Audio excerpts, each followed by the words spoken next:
राष्ट्रसंत तुकडोजी महाराज यांच्या पुण्यतिथीनिमित्त बाल सुसंस्कार शिबिराचा रामधून रॅलीने झालाय थाटात समारोप। लहानपणी आश्रमी न्यायी मुले, जैसे विश्वमित्र राम लक्ष्मण गेले, सांधीपणी द्रोणांनी शिकविले, तैसे विविध ज्ञान द्यावे। ग्रामगीता। त्यांना सहवास उत्तम द्यावा, दर्जा जीवनाचा वाढवावा, त्याने समाज होईल नवा, ज्ञानवंतांचा निर्माण। ग्रामगीता। ग्रामगीतेत राष्ट्रसंत तुकडोजी महाराजांनी लिहिलेल्या ओवीप्रमाणे बालकांमध्ये सुसंस्कार रुजवण्यासाठी मागील 4 वर्षापासून हिमायतनगर येथील गुरुदेव सेवा मंडळाच्या वतीने बाल सुसंस्कार शिबिराचे आयोजन केले जाते। त्याच पार्श्वभूमीवर हिमायतनगर शहरातील जतनबाई शेखावत आश्रमशाळा येथे शिबिराचे आयोजन करण्यात आले होते। बाल सुसंस्कार शिबिराची सुरुवात दिनांक 16 नोव्हेंबर रोजी श्रीराम संभाजी वाळके यांच्या हस्ते दीप प्रज्वलनाने झाली। सप्ताहभर प्रातस्मरण, सामूहिक ध्यान, योगासन, प्राणायाम, बौद्धिक सत्र, भजन संगीत, कृषी विषयक मार्गदर्शन, सैनिक भरती, पोलीस भरती, व्यापार, गोपालन याविषयी अनुभवी व्यक्तींचे मार्गदर्शन, ग्रामगीता काळाची गरज, लाठीकाठी प्रशिक्षण, ओळख सुंदर जीवनाची, कीर्तन व राष्ट्रवंदना अशा प्रकारे दैनंदिन कार्यक्रम या शिबिरात संपन्न झाले। शिबिरात विद्यार्थ्यांनी घेतलेले मार्गदर्शन व बौद्धिक ज्ञानाचा वापर चांगला समाज व नवभारत घडवण्यासाठी करावा, असे आवाहन नांदेडचे जिल्हा कृषी अधीक्षक भाऊसाहेब बोराटे यांनी शिबिराच्या समारोप प्रसंगी केले। यावेळी मंचावर वैराग्यमूर्ती चैतन्य महाराज, कोंडादेव आश्रम कांडली, ह.ब.प. ग्रामगीताचार्य सुनील महाराज लांजुळकर, ह.ब.प. ग्रामगीताचार्य वेदांत महाराज अकोटकर, संचलन ह.ब.प. गोपाळराव महाराज मुळझरेकर यांच्यासह अनेक मान्यवर उपस्थित होते। शेवटच्या दिवशी म्हणजे दिनांक 22 नोव्हेंबर रोजी शहरातील मुख्य रस्त्याने रामधून रॅली काढण्यात आली। यात शिबिरार्थी विद्यार्थी, गुरुदेव सेवा मंडळाचे कार्यकर्ते व नागरिकांनी सहभाग घेतला होता। सदर शोभायात्रा पळसपूर रस्त्यावरील आश्रमशाळा ते श्री परमेश्वर मंदिर व शहरातील मुख्य रस्त्याने संत तुकडोजी महाराज ध्यान केंद्रापर्यंत काढण्यात आले। शोभा आज सुसंस्कार या शिबिराचा शेवटचा समारोपाचा दिवस आहे। 16/11/2023 ते 22/11/2023 या दिवसापर्यंत 7 दिवस हा सुसंस्कार शिबिराचा आजचा समारोपीय दिवस आहे। या निमित्ताने आज ही रथयात्रा रामधून आश्रमशाळेवरून परमेश्वर मंदिराकडे आलेली आहे आणि इथून मुख्य रस्त्याने वंदनीय राष्ट्रसंत श्री तुकडोजी महाराज स्मारक अर्थात सामुदायिक प्रार्थना मंदिराकडे जाणार आहे आणि तिथं या रामधूनचा या 7 दिवसाच्या शिबिराचा समारोप होणार आहे। आजच्या युगात ही सुसंस्कार शिबिर किती महत्त्वाचं आहे। आज जे परिस्थिती चाललेली आहे आपल्या भारत देशामध्ये, व्यसनाधीनता, मुलावर सुसंस्कार नाहीत आणि ही वेगळी पिढी वेगळ्या वाटेला चाललेली आहे। त्यासाठी वंदनीय राष्ट्रसंत तुकडोजी महाराजांनी आपलं संपूर्ण जीवन वेचलेलं आहे की ही लहान लहान आजचे सान बाल उद्याचे तरुण कार्यकर्ते होतील, गावाचा पांग फेडतील, उत्तम उत्तम गुणांनी या कोवळ्या कळ्या माझी लपले ज्ञानेश्वर रवींद्र शिवाजी, विकसता प्रगटतील समाजी शेकडो महापुरुष अशा या तत्वज्ञानानुसार ग्रामगीतेच्या विचारानुसार ही सुसंस्कार शिबिराचं आयोजन झालेलं आहे। आणि या सुसंस्कार शिबिरासाठी आपल्या हिमायतनगर तालुक्यातील नव्हे तर नांदेड जिल्ह्यातून संपूर्ण गुरुदेव सेवा मंडळाचे लोक सहकार्यासाठी आलेले आहेत आणि या हिमायतनगरचे काही लोक अन्नदाते आहेत। त्या अन्नदात्याच्या सहयोगानं हे शिबिर आजपर्यंत चाललेलं आहे आणि इथून आजचा समारोप राष्ट्रसंत तुकडोजी महाराज स्मारक मंदिरामध्ये होणार आहे। तरी सर्वांनी या महाप्रसादाचा अवश्य लाभ घ्यावा। सर्वांना जय श्री गुरुदेव। शोभायात्रा ध्यान केंद्रापर्यंत आल्यानंतर येथे सामूहिक प्रार्थना झाल्यानंतर भव्य महाप्रसाद विटाराची करून शिबिराचा समारोप करण्यात आला।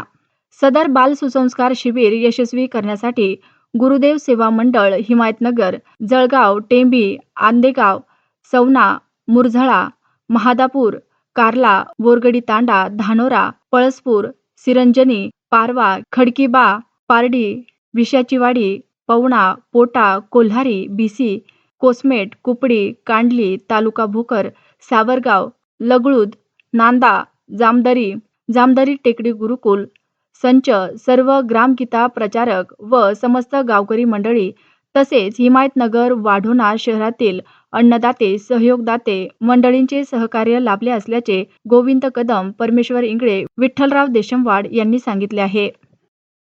गाडगे महाराज की जय, परमेश्वर भगवान की जय, भारत के सभी साधु संतन की जय, भारत के सभी देवी देवताओं की जय, आज के आनंद की जय, वंदनीय राष्ट्र संत श्री तुकडोजी महाराज की जय.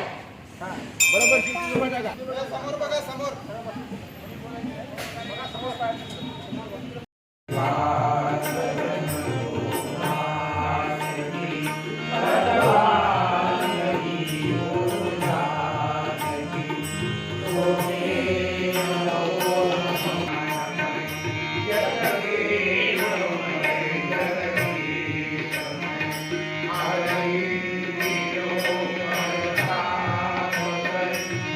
शिबिरामध्ये विद्यार्थ्यांना काय काय संस्कार देण्यात आले आणि कशा प्रकारे विद्यार्थ्यांनी या शिबिरात सहभाग घेतला?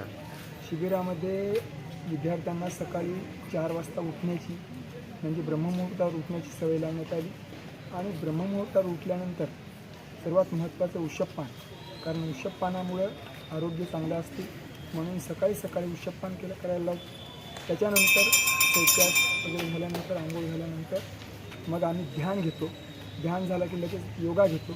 योगा झाल्यानंतर नाश्ता आणि नाश्त्यानंतर काठीचा खेळ घेतो आणि त्याच्यानंतर बौद्धिक घेतो आणि बौद्धिकाचे वेगवेगळे विषय घेऊन म्हणजे जे करून आजच्या समाजाला कसे लागू होतात त्या सगळ्या विषयांवर आम्ही मुलांकडनं उत्तरसुद्धा घेतो आणि त्याच्यानंतर दुपारच्यासुद्धा वेळेमध्ये पुन्हा लाठीकाठचा एक खेळ घेऊन सायंकाळची सामुदायिक प्रार्थना, ओळख सुंदर जीवनाची, जे करून आपल्या देशातील महापुरुष होऊन गेले आहेत त्या महापुरुषांनी किती काम केले आणि त्यांच्या कामातून मुलांवर कसे संस्कार पडले जातील, कारण त्यांना एक जीवनामध्ये आदर्शाची गरज असते. ती आदर्शाची गरज आपल्या महापुरुष येऊ शकतात. म्हणून विवेकानंद, गाडगेबाबा, तुकडोजी महाराज, संत तुकाराम महाराज, शिवाजी महाराज अशा अनेक महापुरुषांचे रोज संध्याकाळी चरित्र सांगण्यात आलं आणि नंतर मात्र रात्री विश्राम. हिमायतनगर वाढोणा परमेश्वर नगरीमध्ये त्या 4 वर्षापासून बाल सुसंस्कार शिबिर चालू आहे. सर्व गुरुदेव सेवा मंडळ त्यांना सहकार्य करून आज 7 दिवसापासून इथं अन्नदान, विचार देणे असे अकोल्यावर इथून महाराज बोलले आहेत आणि नांदेड जिल्ह्याचे कृषी अधीक्षक साहेब पण आलते, त्यांनी पण विचार दिलेत आणि हिमायतनगरमधून सर्व तालुक्यातून भक्तिभाव मंडळींनी या कार्यासाठी मदत करत आहेत. पत्रकार बंधू आमचे अनिल भाऊ प्रत्येक वेळेस आमची दाद घेतात आणि हे कार्यक्रम सर्वांच्या मते शोभून दिसत आहे आणि या कार्यक्रमामध्ये सर्वांनी सहभाग घ्यावा, कारण भारत माझा देश आहे आपण सर्वजण म्हणतो, तर सर्वांनी मिळून भारतात शांतता, सुव्यवस्था, निर्व्यसनीता, सर्व लोक सुखी, समाधानी, आनंद कसे राहतील यासाठी प्रत्येक भारतातला माणूस कार्याला लागला पाहिजे अशी गुरुदेवानं सर्वांना शक्ती द्यावी. असे 2 शब्द बोलून मी माझे 2 शब्द संपवितो. जय श्री गुरुदेव. 1 वर्षापासून शिबिर घेता, या शिबिरामधून आतापर्यंत किती विद्यार्थी पुढे या कामाला लागलेत? ह्या शिबिरामधून अनेक वर्षापासून शिबिर चालते आणि या शिबिरामध्ये असे बरेच मुलं तयार झाले की ज्यांना सुसंस्कार होते, जे आपल्या घरामध्ये आईवडिलांसोबत बरोबर वागत नव्हते, ज्यांच्यावर संस्कार नव्हते, तर असे या शिबिरामधून तयार झालेले मुलं काही आपल्या घरी जाऊन आपल्या वडिलांना जे असणारं व्यसन त्यांनी आपल्या या शक्तीनं या संस्कार आम्ही घेतलेले आहोत आणि अशा पद्धतीने आम्हाला त्या ठिकाणी शिक्षण मिळते. आणि जर आमचे वडील जर असे असतील तर मग आम्ही कसं जगावं असं म्हणून बऱ्याचशा मुलांनी आपल्या घरी जाऊन आपल्या वडिलांचं व्यसन सोडायला लावलं.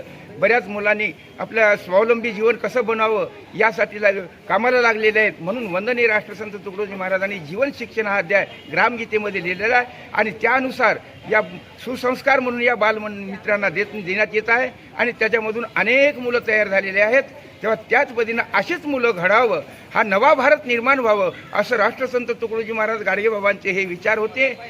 सर्व साधू संतांनी हेच विचार केला की बा नवीन भारत तयार झाला पाहिजे आणि म्हणून राष्ट्रसंत तुकडोजी महाराजांनी जास्तीत जास्त लहान मुलावर हे तरुण, हा देश तरुणांचा आहे, हे तरुण जर जागे झाले तर आमचा देश भारत आमचा कुठं जाईल याचा काही थांग पत्ता लागणार नाही. म्हणून आज तरुणांना शिक्षण देण्याची गरज आहे.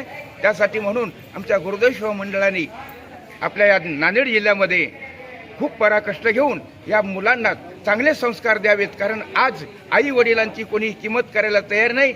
मुलं शिक्षण शिकायला लागले आणि वेगवेगळ्या पद्धतीने चालले, आई वडिलांना तुच्छ समजायला लागले. म्हणून महाराजांनी ग्रामगीतेमध्ये ओवलेले आहे, आता नको उच्च शिक्षण, ते गेले मागील युग पुन्हा आता व्हावा कष्टिक बलवान सुपुत्र भारताचा. तेव्हा स्वावलंबी जीवन झालं पाहिजे, कष्टिक झाला पाहिजे आणि देशाची सेवा करता आली पाहिजे, आई वडिलाची सेवा करता आली पाहिजे. यासाठी हे सुसंस्कार शिबिराचं आयोजन आम्ही करत आहोत. तेव्हा अशा माध्यमातून गुरुदेव त्यांना सद्बुद्धी देव आणि अशा प्रकारचे बालकावर संस्कार होऊन त्यांचं जीवन अतिउच्चतम बनव, एवढीच गुरुदेव चरणीच्या परमेश्वर प्रार्थना करून 2 शब्द बंद करतो. जय गुरु.